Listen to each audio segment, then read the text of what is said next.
Ya, tanpa partai, tanpa, ini bukan Romo kampanye. Tapi siapa yang mati coblos saya karena saya mati tanggal 7, tidak ada.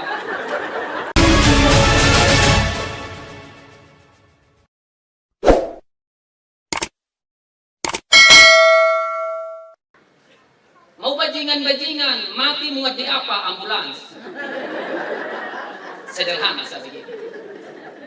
Mau bajingan-bajingan, mati muat di mana? Peti jenazah muat di mana? Trek. Mau bajingan-bajingan, mati. Peti mati muat di mana? Pickup. Mungkin selama hidup kita menolak itu mobil-mobil itu. Tetapi saat kita mati, mobil-mobil itulah yang membawa kita menuju tempat terakhir. Ambulans itu ambulanse, am itu antar, am, a itu antar, m itu mayat,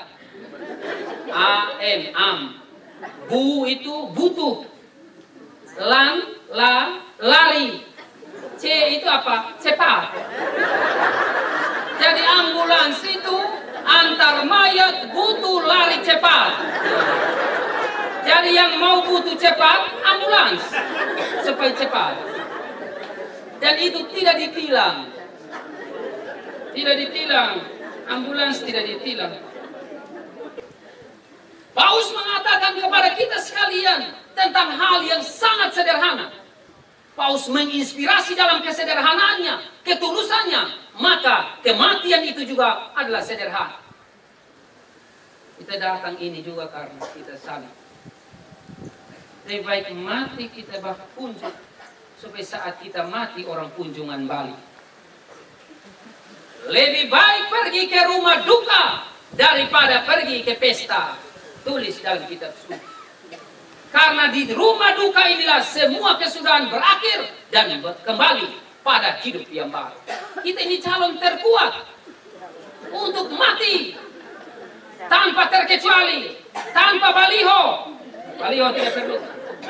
Ya, tanpa partai, tanpa, ini bukan Romo kampanye. Tapi siapa yang mati coblos saya karena saya mati tanggal 7, tidak ada. Semua berangkat. Semua berapa orang yang duduk di sini, berapa orang itu lolos semua. Tidak ada yang tertinggal. Semuanya itu lolos verifikasi. Nah sekarang yang lolos pertama adalah mama yang kita datang. Mama Yohana tahu. Sudah lolos. Kita yang kenapa orang lahir datang kita bahagia? Karena dia menangis, dia tahu ini saya semua mati. Karena setiap orang yang terlahir ke dunia sudah cukup tua untuk mati. Maka mati itu tidak kenal urutan. Lahir yang kenal. Ini anak pertama, kedua, ketiga. Coba mati itu kenal urutan. Anak pertama mati, anak kedua langsung jadi koster Santa Teresa. Itu Romo Deken belum bangun, Romo Obed belum bangun, dia sudah bangun. Romo, ini kita harus misa ya. Karena dia mempersiapkan diri. Tetapi Tuhan itu luar biasa. Kematian itu misteri. Kalau memang bapak dan mama duduk berdekatan, coba balik tanya, mama kapan? Mam tua bilang, tidak ada bahasa lain lagi. Hanya itu saja. Berarti kematian harus dipersiapkan. Maka mari kita belajar. Lakukanlah kebaikan setiap hari. Karena kita tidak pernah tahu kebaikan macam apa yang bisa menghantar kita masuk surga. Jangan sampai masuk surga hanya senyum saja. Senyum juga bisa tembus ke surga. Daripada muka asal. Sian, bibir merah bermuka asal.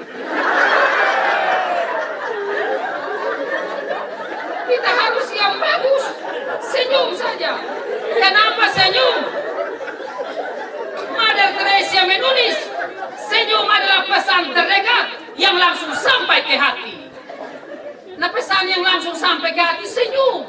Nah senyum itu tanpa data, tanpa wifi, tanpa password, semua tanpa. Hanya senyum. Hal itu berat. Apalagi kasih uang tambah lebih berat. Senyum sesusah, uang tidak bisa. Mari kita belajar untuk lakukan kebaikan setiap hari. Dan coba pastikan bahwa besok kita mati. Apa yang kita buat saat ini? Maka yang marah-marah yang kita baku marah, oh saya dami, besok saya sudah. Tuhan mengajarkan kepada kita untuk selalu dan senantiasa percaya hidup hanyalah diubah, bukannya dilenyapkan. Ini hidup ini ubah. Ubah. Coba bayangkan dulu, ini Tuhan ubah kita pelan-pelan dari dulu kecil, ingus turun, bengkok sana, bengkok sini. Tuhan ubah mulai SD itu, SD masih bingung-bingung, masih asam-asam. SMP itu mulai tahu pakai marina. SMA itu sudah mulai gila pelan-pelan. Nah, itu kita mulai bagus pelan-pelan. Sampai kita tua kembali, dia turun kembali. Kita bagus-bagus, nanti kita turun kembali. Kalau Tuhan bilang dia sudah kasih ini, biar sekuat apapun kita, uang banyak, mau skincare, mau skin, wah, jadi dia tuh. Maka Yesaya membahasakan Tuhan semesta alam akan menyediakan di Gunung Sion ini segala bangsa suatu perjamuan dengan masakan yang sungguh, masakan yang bergemuk, suatu perjamuan dengan anggur yang tua benar, masakan gemuk. Ini yang bergemuk, bersumsum. Maka yang sebelum 40 tahun sekeras baja, setelah 40 tahun selembut sutra. Jangan tua baru keras ke baja. Itu salah. Setua ini kita hasil saya. Ini kami, saya jadi imam. Romodekan mau marah-marah bagaimana yang urus saya tahu sih. Saya suka pakai kembali di depan Romodekan ini. Romodekan mau marah bagaimana ini. Oh ini itu anak saya yang rekomendasi. Kami yang sidang dia. Jadi pastor. Dan saya jadi deken di Bena, kami yang urus, saya yang urus dia tabis. Mereka sudah, mau marah bagaimana? Tertawa, itu karena mereka sudah lewat 40 tahun. Kalau belum 40 tahun, saya harus keras, karena saya baru 37. Saya mau emosi terus. Mau kenapa? 40 dulu baru saya selembut sutra, supaya dia pulang datang, dia bilang, Romo, terima kasih. Saya sudah jadi orang. Itu Romo pukul saya tidak mengerti. Dan itu Tuhan sudah katakan. Apa yang aku lakukan hari ini tidak kamu mengerti. Kelak kamu akan memahami.